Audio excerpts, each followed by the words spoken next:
Hey everybody, welcome back to the channel. If you're wondering why I'm sitting in the dark in the car here, there's a couple reasons for that. One is it's about 100 degrees outside. The other reason is because my garage is actually air conditioned, so I'm having the air conditioner running to try to cool this thing off before I get started on today's project. The other reason I'm sitting in the car right now and not underneath the car is because it is 5:05 here on a Friday. This is my first full week back since traveling abroad for work. I was in China for about 2 weeks. And yeah, I'm going to be doing a lot of work on the car this weekend, but I've been pretty behind on editing. And, I've got one video out that it should come out just before this one about changing some tires. But I wanted to film a little bit more content without getting too disgustingly dirty. So today, I'm going to be installing our brand new head unit. This is a Apple CarPlay touchscreen single DIN head unit. So apparently it's going to actually fit where our existing head unit is. I got it on Amazon. It was like 60 bucks. It had 0 reviews, but it was a Prime Day deal. And I was like, you know what, why not? Let's see if we can, get this thing installed and see how well it works. It has wireless CarPlay and wireless Apple or Android Auto, which is kind of cool. I don't have super high hopes for this, but it's better than what we've got right now, which is a broken radio. Currently, I have this Sony radio that came with the car, with the cassette tape deck.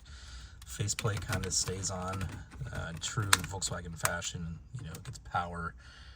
As long as the key's on and the door's closed. So let's see if it'll actually turn on. Probably not.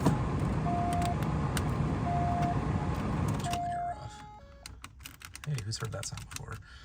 I have been able to get it powered up in the past, but I don't know, it's pretty hit or miss. So it needs to go. I don't know how old this thing is. I know it's not original to the car, but yeah, it's just kind of sitting there loose. And I also want to get here and check out the AC controls and see if there's any way to tighten this stuff up, or something's broken inside. Maybe I can 3D print something to fix it. But today we're just gonna swap this guy out and put in our new head unit. Now this is our new head unit. It obviously isn't period correct, but it's got Apple CarPlay. It's pretty tiny actually. Again, I'm not super convinced that this thing's gonna work great, but it's better than nothing. And it should just sit kind of right in there, just like that. Hopefully the dash, this will let it clear. But if not, that's okay. It'll just stick out a little bit, but it should be functional. I'm not going to cut the dash or anything. That's sacrilegious. So let's go ahead and get the faceplate off, pop that out of here, and now it's on the floor somewhere. This might just pull straight out, it looks like. Oh yeah, easy. There's nothing holding that in there whatsoever.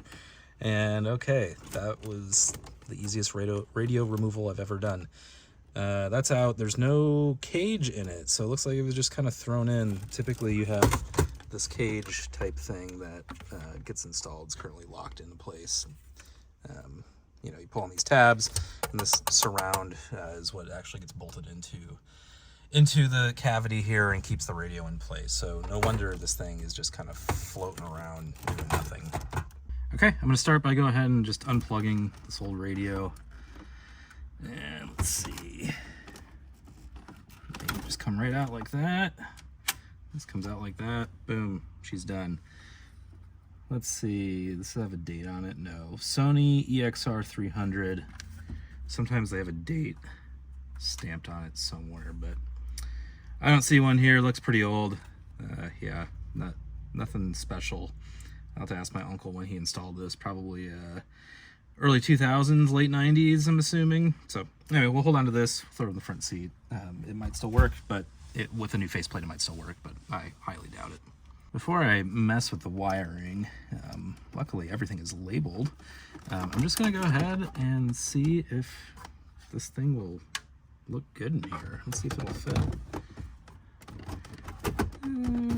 Oh yeah. That's fine, I guess. It's not great, but it's fine. Yeah, let me see here.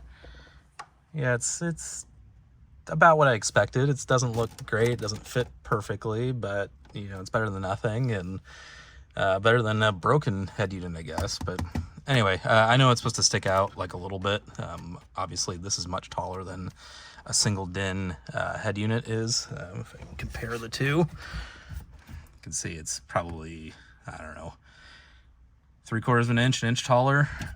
So yeah, well, at least we know it'll somewhat fit. So let's go ahead and pull it back out, and we'll get it all wired in place. And I want to see if I can install this cage in here so that it'll actually stay, and of course not hung up on the antenna. So as far as wiring goes, so front left channel, rear right channel, rear left channel, front right channel.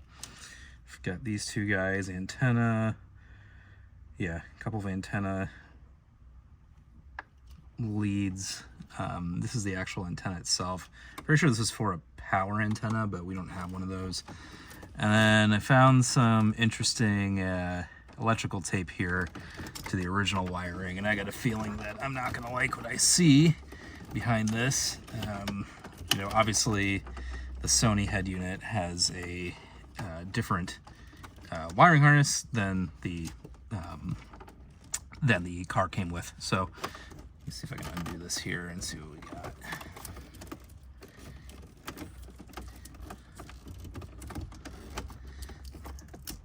Oh yeah, this is, oh no. No wonder it didn't really work. Okay, so this is basically just the wires twisted together and then electrical tape. So no connectors there, just electrical tape and hopes and dreams. So no wonder we weren't getting much power there.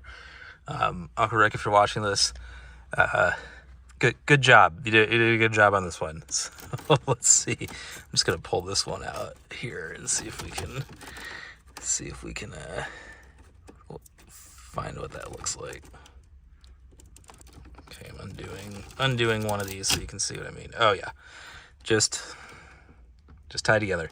Yeah, this is definitely not up to snuff. So we'll go ahead and kind of replace one by one each of these wires from the adapted wiring harness for the Sony unit. I've got the new wiring harness here, and we'll go ahead and get those swapped out. And I've got some good connectors that we'll use to tie this all together. They're pretty cool. They use heat shrink basically, and they've got some solder inside them. So when you hit it with a heat gun, it all melts together and it creates a really good connection here. So let's go ahead and get all these wires undone, and we'll put in our new wiring harness.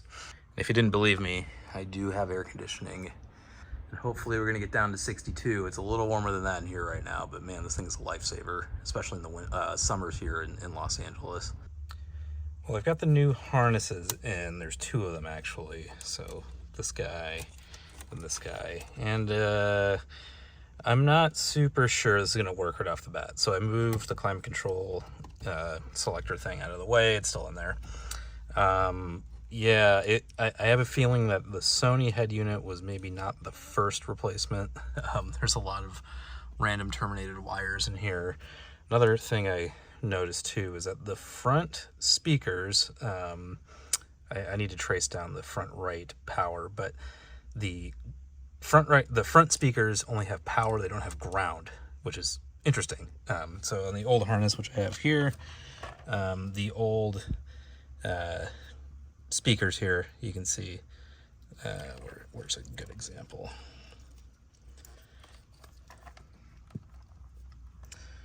So on the old harness here, you can see this one wasn't terminated in anything, but this one was terminated into the little blue wire. And that little blue wire actually popped off. I gotta dig for what it was connected to. It's in here somewhere. So yeah, kind of a sketchy wiring in here. I've heard it called a dog's breakfast because it just kind of looks like garbage. So anyway, I'm gonna plug it in and see if we get any sort of response from the head unit. And if not, then I might have to dig into a wiring diagram to see if I can redo this whole thing. But hopefully we get something, because the other head unit, the one I took out on the ground here, it would power on, it would give sound, but it was just kind of broken. The faceplate was kind of broken. So I'm hoping that following the wiring from that will result in the new head unit at least turning on so we can diagnose if there's issues. Well, here's the wiring all done. I'm not gonna lie, it's kind of a dog's breakfast. It's definitely been wired to a different radio than the Sony one I just pulled out before. There's some weird stuff going on. I actually ended up pulling the speaker on the right hand side because I couldn't get it to work, but turns out the colors of the speaker don't match the colors of the wires back here. So there's just, I don't know, it's this has gone through a couple of radios in its life. So anyway, I am going to go ahead and see if I can put this cage in and get it mounted, and then we'll put the climate control back together. These are actually just the sliders here. And I have it unscrewed, obviously, to get some better access, but we'll put that back together and see if we can't get this thing plugged in and powered on. I've got low hopes, but we'll see. I mean, I copied the wiring directly from the previous head unit, so fingers crossed it works. Here it is, it's installed. Okay, I got this back together, the climate control box. Like, there's a cable that runs to this slider and it's not really behaving well, so I'll have to investigate that. But this is all pretty loose. I mean, this knob has always been kind of loose, and it's, yeah, I gotta do some work back there. Maybe replace this whole thing. See if I can, I don't know how much a dash is for this car, but anyway, it's good enough for now. I mean, honestly, living in Los Angeles, it's going to be air conditioning full blast the whole time. So as long as I can get cold air, that should be fine. My blend door, I think, might be hung up on something, or the cable's just out of adjustment. But anyway, okay, so it's in, it's plugged in. I'm going to see if it'll turn on as is. The previous radio, you could power it on even though the car was off, so I think something's funky with the wiring there. So I'm gonna just hit the power button, see what happens. Hey, look at that. Oh, yes, radio static, we love it. Well, we've got audio. Yeah, that seems to work. There should be CarPlay. Let's see if I can get CarPlay to go. Okay, I gotta connect with this. Okay, so I'm gonna connect to CarPlay here and see if I can get that to work, but let me just see really quick. So Bluetooth radio, Android Auto, USB, clock, calendar. I mean, I guess it looks cool. This thing was, like I said, it was like 60 bucks. So I got it because, well, you know, why not have CarPlay in this thing? Okay, so it has day and night mode. Setup. Okay. Driving.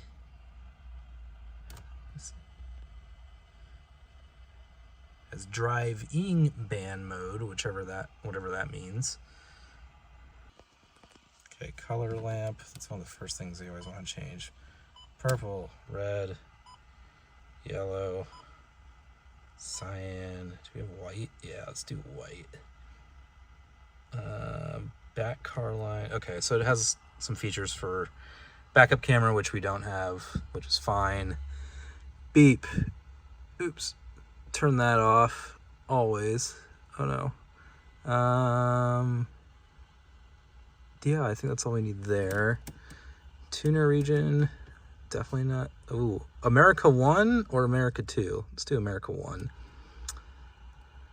Wheel, yeah, we don't have steering wheel controls. Background, oh, I can choose whatever I want, huh? I wonder if I can actually upload an image. I'll do that for now. Screen save. Time.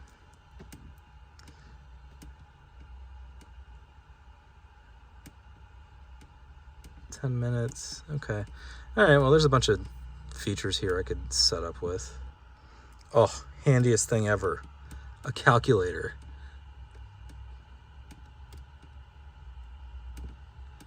Oh, and it works. Look at that. As an engineer, this makes me happy. Okay, let's try. Okay, I can mirror Wi-Fi CH into. Okay, let me see if I can hook into this thing and if CarPlay will work. Look at that, CarPlay. Okay, I don't know if it's taking audio from this microphone that's in here, if it's taking it from my phone, but we'll see. But yeah, I mean, it has CarPlay. That's pretty sweet. Google Maps. Let's try Google Maps. Okay, Google Maps seems to work, so that's cool. I'm not going to show you where I live. The screen, yeah, if I refocus there, it looks a little better. Okay, so I turned it off and it cut my video. So I'm guessing this whole thing is just off. If I tap it, doesn't come back? No. So yeah, I'll have to manually do that every time I turn the car on and off, which, I mean, is fine. I can handle that. I don't really want to dig through the wiring to see what kind of, hack job I have to do to make it work. I wish I could get this to fit just a little bit better, but that's okay. I think that's just how it's going to have to be. Well, I don't have any music that I paid for. I'm not that popular on YouTube yet, but it does work. So I've got 4 speakers. All 4 speakers work. CarPlay works. I haven't plugged it in directly with my phone yet, so I'm going to try that next and see if it charges it. I'm assuming it will. But yeah, wireless CarPlay works. $60. Yeah, I can't go wrong with that. Again, pretty easy, I don't know, 45-minute task to install this thing, if that. And most of that was just me chasing down some old wiring and doing everything correctly. Yeah, I'd say as far as this episode goes, that's basically it. Pretty short one here today. Tomorrow I'm going to be getting into doing some more suspension work, and I'm going to try and finish this car up, at least as far as I can take it. We'll see if anything rears its head while I'm doing that, but the goal is to have this car done because I have my Mercedes station wagon that I need to do my engine swap on. And before I do that, I'd really like to have this done so I don't have too many projects going on at one time. It also, lets me have a couple cars to drive to work, so my girlfriend can at least drive my Volvo to work.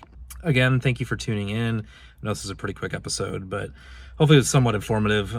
Yeah, got music again, so I'm pretty happy with that. Thank you for watching. Again, small YouTube channel, so please like, please share, please subscribe, all that fun stuff. I'm just kind of doing this for fun.